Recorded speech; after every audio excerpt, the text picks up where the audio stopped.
acuan bagi KPU dalam menentukan daftar pemilihan tetap atau DPT yang nantinya akan digunakan pada saat pelaksanaan pemilihan.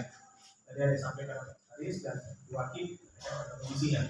Tidak lupa pula saya ucapkan terima kasih kepada seluruh pihak yang telah terlibat dalam penyusunan dan perbaikan DPSHP, baik dari pihak KPU, penyelenggara pemilu, pengawas pemilu, dan juga masyarakat yang telah memberikan masukan dan partisipasi dalam proses perbaikan DPSHP.